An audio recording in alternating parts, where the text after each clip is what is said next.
All right, so we've got the function x squared minus 2x plus 1. And what we want to do is we want to graph the derivative. So whenever you're given a function or the graph of a function and asked to graph the derivative of it, the first thing you want to ask yourself is, do you have the equation?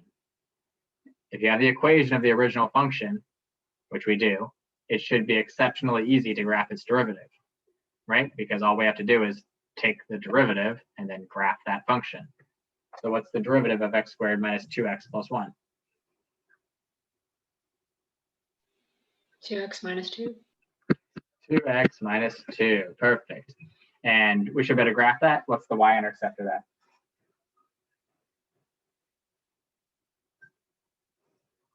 -2. -2 minus 2. And the slope, that's just a linear function. Slope.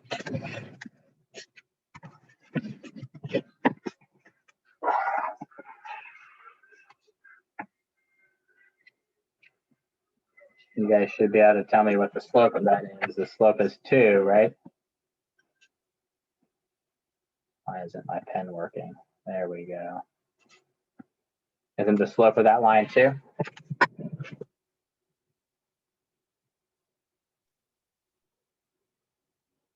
Because it's y equals mx plus b, right?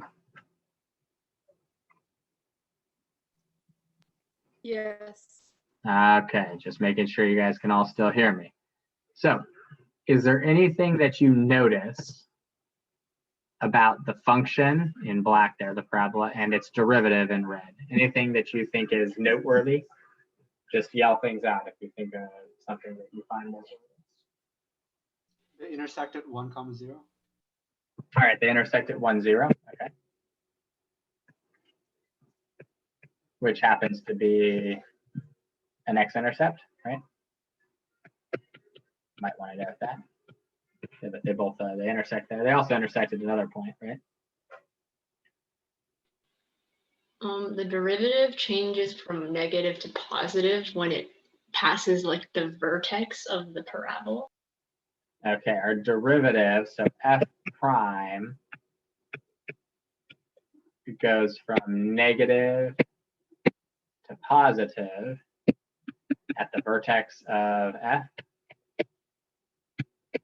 right? F being a parabola. Okay, that's a good thing to note too. Okay, and that also happens to be the point where they intersect, or one of the points where they intersect. True. Anything else that anybody notices about this function and its derivative?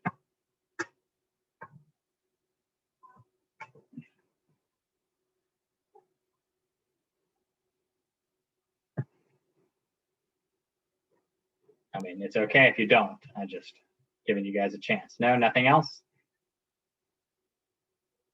All right, off to the next one then. We'll come back to this in a bit and see if we can look at other stuff later. Here's another function, x cubed minus 3x. We want to graph the derivative. So we should be able to just by taking the derivative, 3x squared minus 3, and graphing that. What's the 3x squared minus 3 look like? Should be a parabola, right? With a y-intercept of -3. -3. And it should have x-intercepts of what?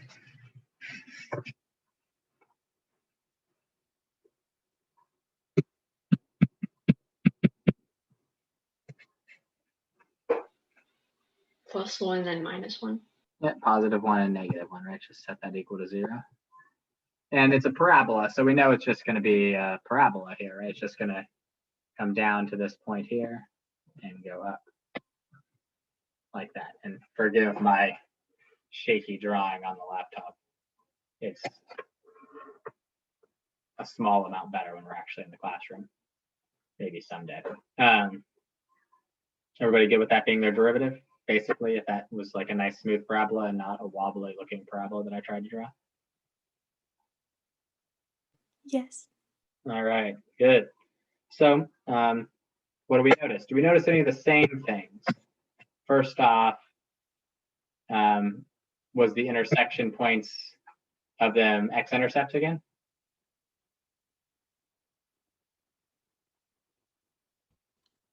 No.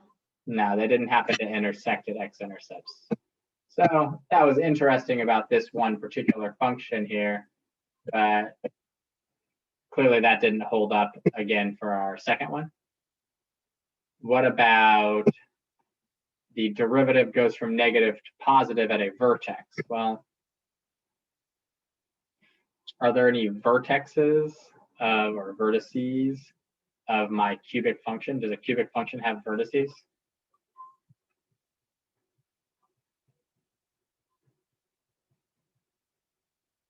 It doesn't have vertices, right? But what does it have that is similar to a vertex?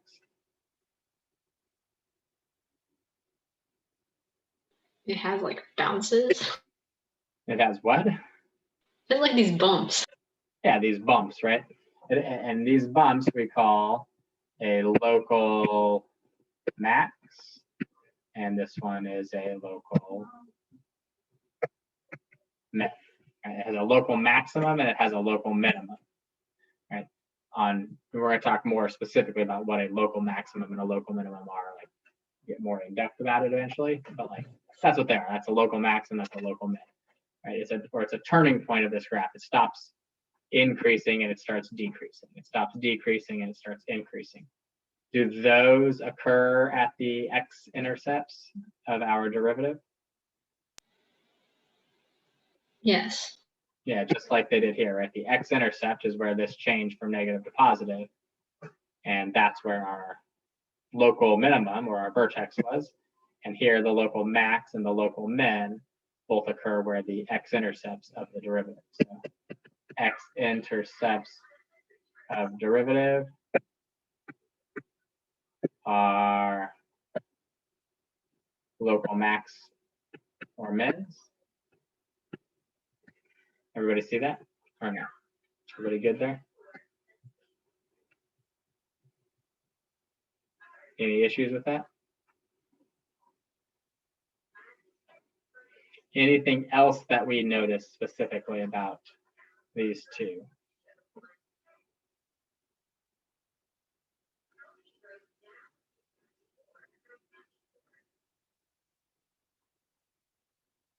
Nothing? Okay, let's go to the next one. What's the derivative?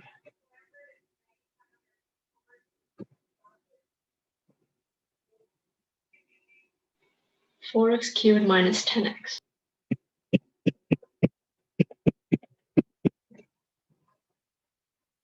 All right. And how are we going to graph that? That's a cubic, right? First, we can factor out a 2x from it. So it becomes 2x times 2x squared minus 5. Hold on one second.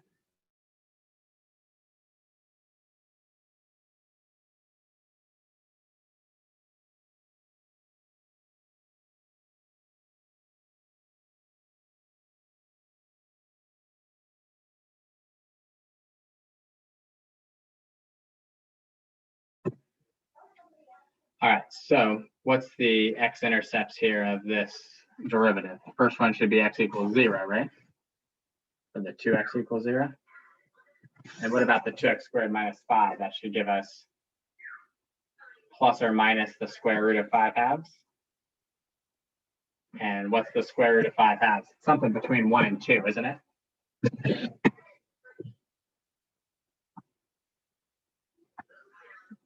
And one would imagine that just like the other two, right, where I have a vertex or a local min, I should have an x-intercept.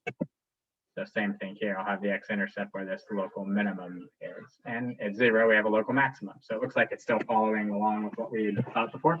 You guys agree? Yes. All right, cool. What else? This is a cubic, right? And so this is a cubic that normally cubics look like this, or they look like this. They look like this if the a value is positive, right? Like ours, 4x cubed. So this is the one that ours should look sort of like. Now, this isn't going to be perfect in here. Oh, it's not even going to be close to perfect. But we're going to have something generally like that. Now, that's not perfect, but that's pretty close to accurate. And we're going to talk about A couple more things with this one, unless you guys notice them on your own first. Anything else you notice here with this?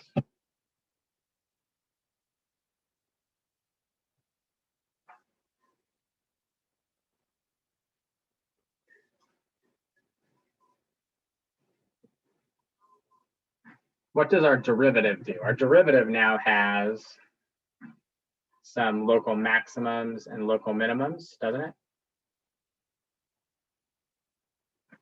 Yes. Okay, just like this one did, right? This derivative had a local minimum in it.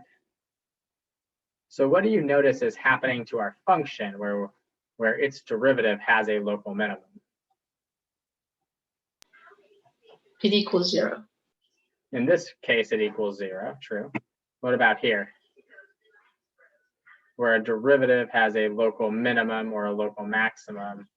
Oh, those ones are pretty close to 0 also, but not necessarily. Like this one doesn't appear to be at 0, does it? At least not based on how I drew it. What else is happening to the function there? It's changing, something is changing about the function. Its derivative goes from increasing to decreasing? Okay, its derivative is going from increasing to decreasing. What does that tell you about the original function then? The slope is starting to decrease.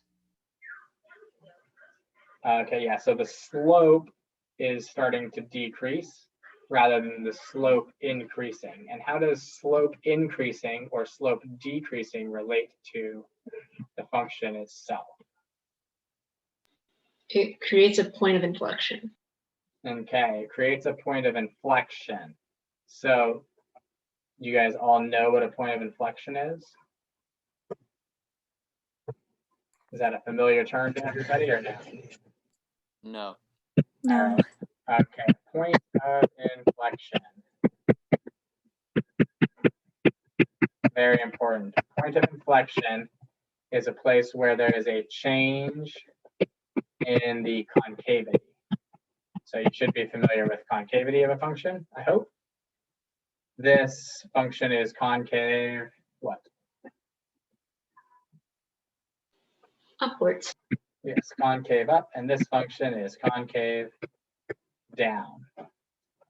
Yeah, everybody good with that?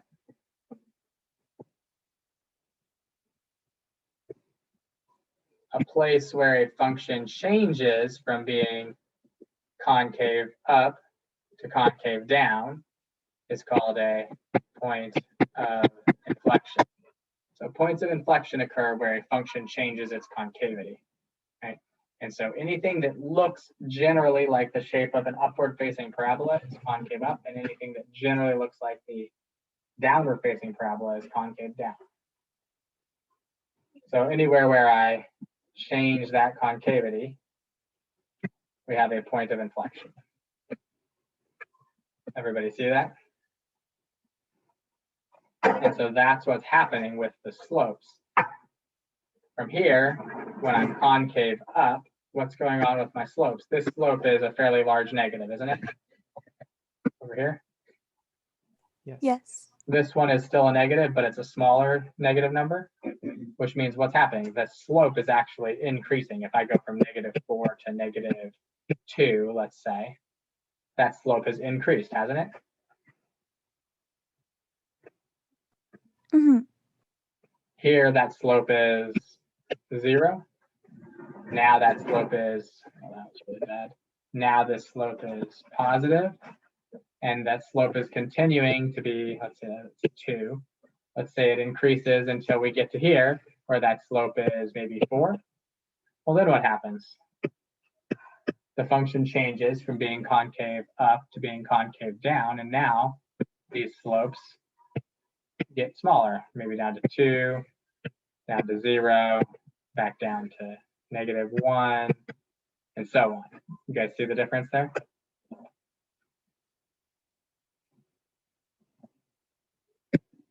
So important point, slopes increasing, concave up. Slopes decreasing, concave down. Good or no? Good. And the specific place where they stop increasing and start decreasing or vice versa is called a point of inflection.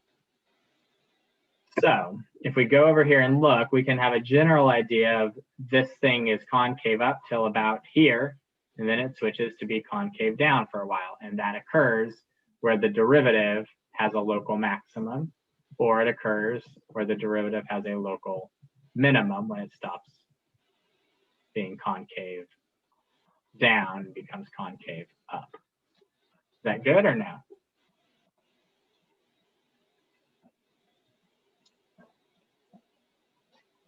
Good. Nobody has a question on that? Any questions on that? Can you say that one more time? Yes. So if your function changes concavity, so going from concave up to concave down, the place where it changes that concavity is called a point of inflection. And any x value where your function has a point of inflection, the derivative will have either a local maximum or a local minimum.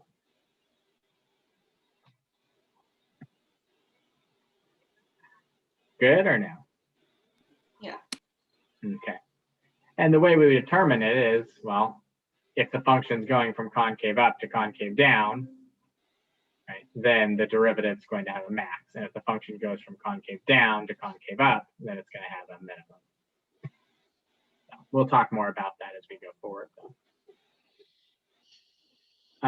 One other thing I wanted us to note besides all of this concavity stuff is actually a more simple thing. Let's go back to the original one. When my function is decreasing, what can you tell me about its derivative?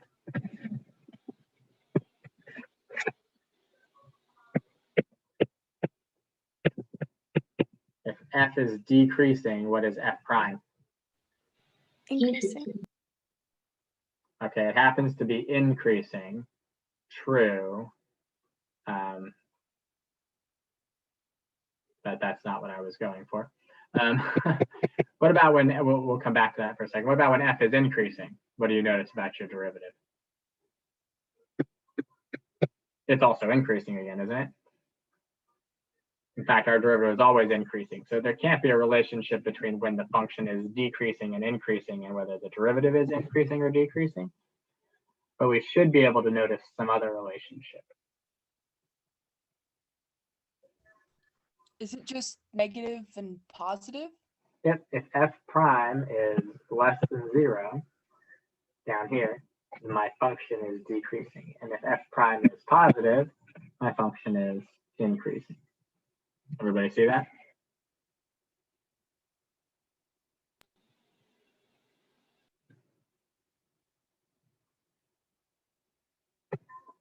So does that match up here?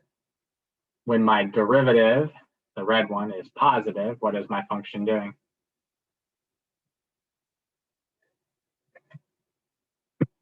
Should be increasing, yeah, is it? Looks like it.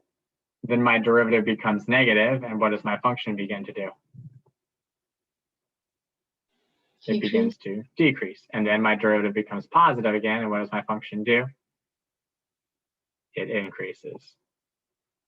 And same thing with this one. When my derivative is negative, at the beginning here, my function decreases. When my derivative is positive, my function increases. It switches to negative, the function decreases. It switches back to positive, the function increases.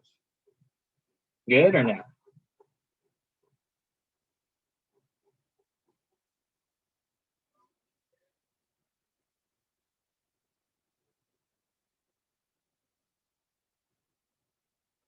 Hopefully that's good. So we've talked about 4 of these 5 things now. The last one is that if f has a cusp, corner, discontinuity, or vertical tangent line, f prime will have a discontinuity. But these 4 are the 4 things we just talked about, plus that 5th one, which hopefully should be pretty self-explanatory, that if the function has one of those reasons why the derivative doesn't exist, then the derivative's graph should have a discontinuity.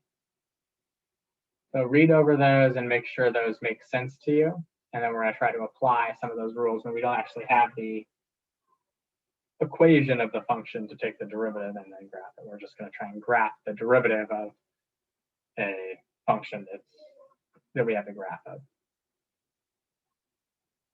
So read over those and let me know if you have any questions before we move forward.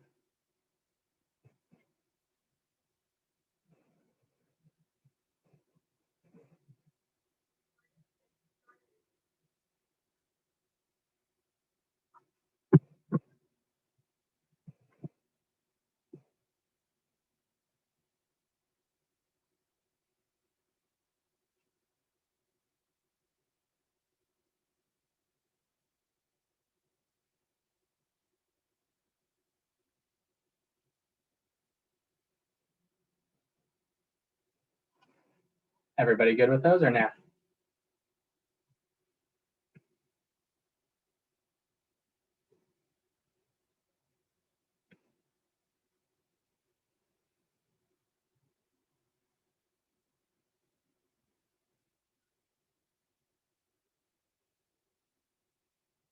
hard to know if I should move on if nobody responds. I think I got them. All right.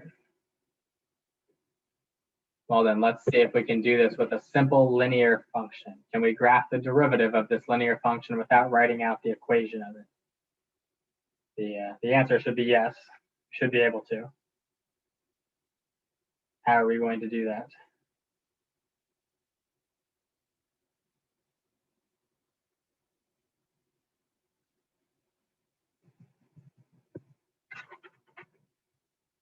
First off, what can you tell me about this function? It's always increasing, isn't it?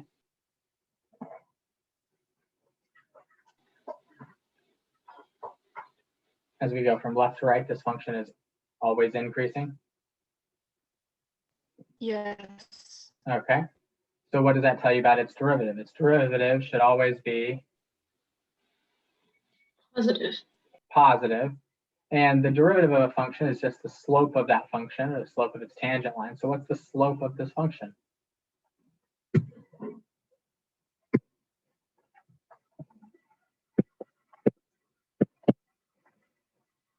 You should be able to look at this and tell me the slope, right? How much do I rise? I rise 2, I run 1.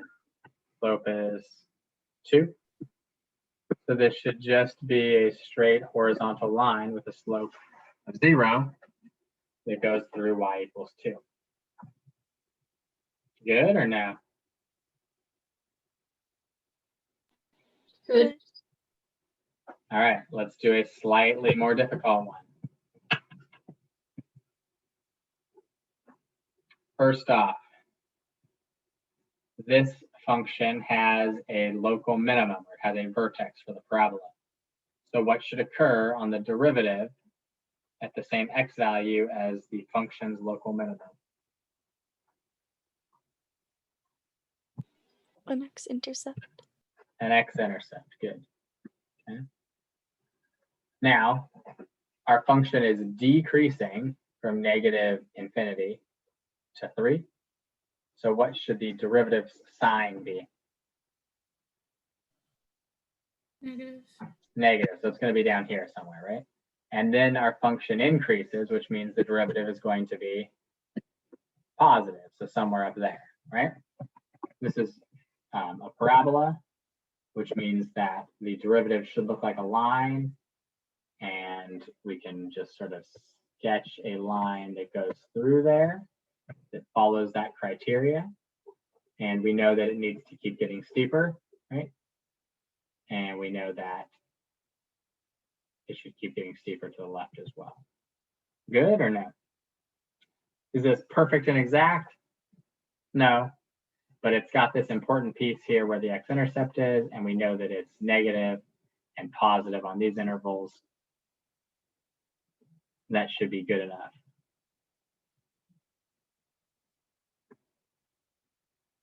Any questions or issues with that?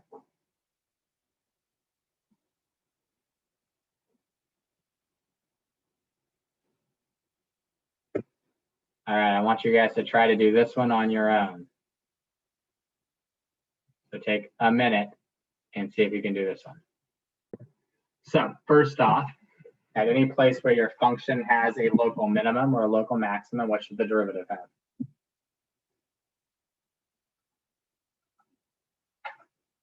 X-intercept. An x-intercept. So that looks like here and here. And do we have any places where our function changes concavity? Yes. Yeah, somewhere in between those two, right? Maybe right around here-ish. And what should we have? We should have either a local maximum or a local minimum at that x value. True? Which one should we have? Maximum? And why do we know that it's a maximum? There's at least two good ways that I see offhand that we should know it's a max, not a min. Because the function is decreasing on the left and decreasing on the right as well. You mean like because this is a cubic originally that does this? Yeah. Yeah, so if we have a cubic that's got a negative a value, then our derivative should be a parabola with a negative a value, right? It should be a concave down parabola. So that's one way we can figure it out. The other way is, what is the slope right in here about where that point of inflection is? Looks like that slope is around, I don't know, 4-ish, 5-ish, something like that. Would you guys agree? The slope of the tangent line there?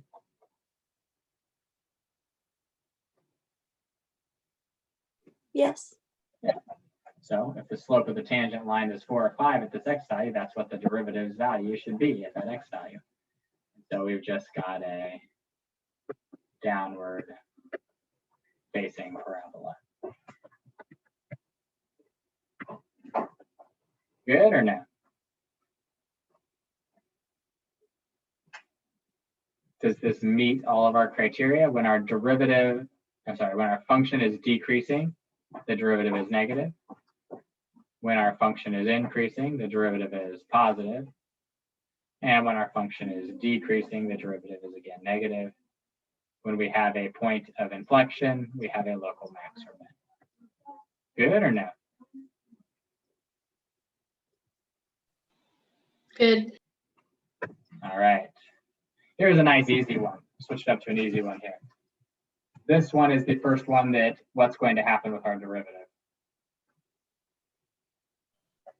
It's going to have a discontinuity. Yeah, it's going to have a discontinuity at x equals -2, right? And the piece to the left of x equals -2 looks like a linear piece. So what should the slope of that linear piece be?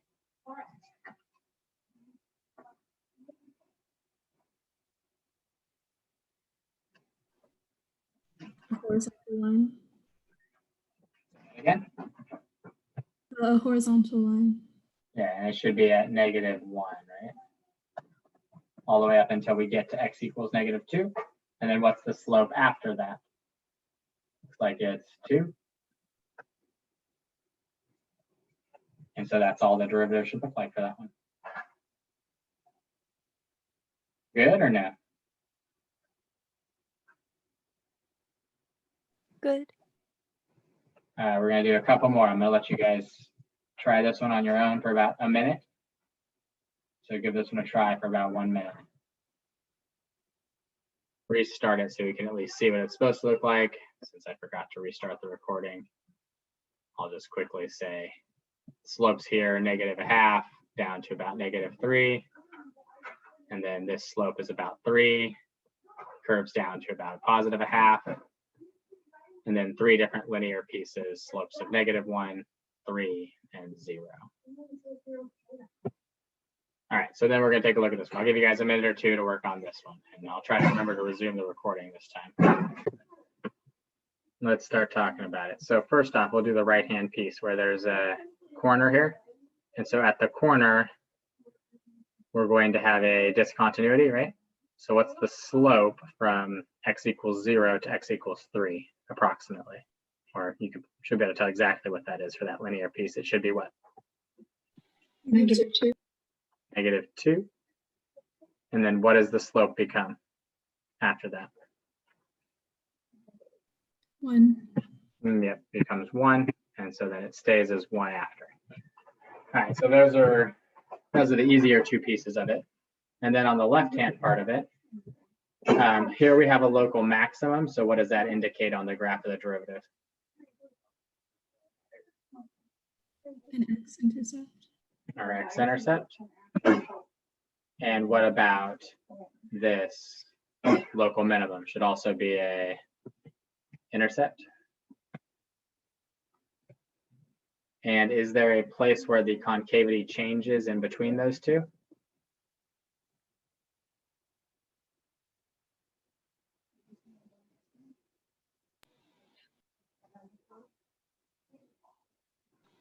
Looks like there should be a point of inflection in between there, which means they're going to have a local max or a local min. Our function is decreasing in between there. So what does that tell us about the derivative in between there? If the function is decreasing, the derivative should be Negative. negative. So that's going to tell us that this should be a local minimum down here. Yeah, everybody good with that?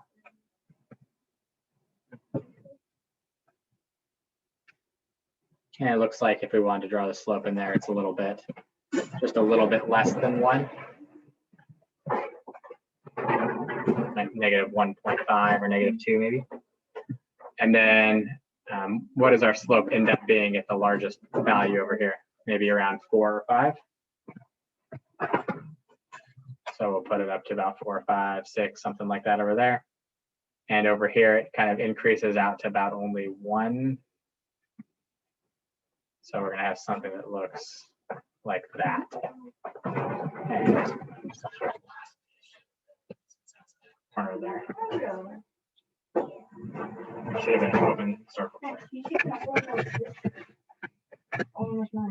Any questions on that?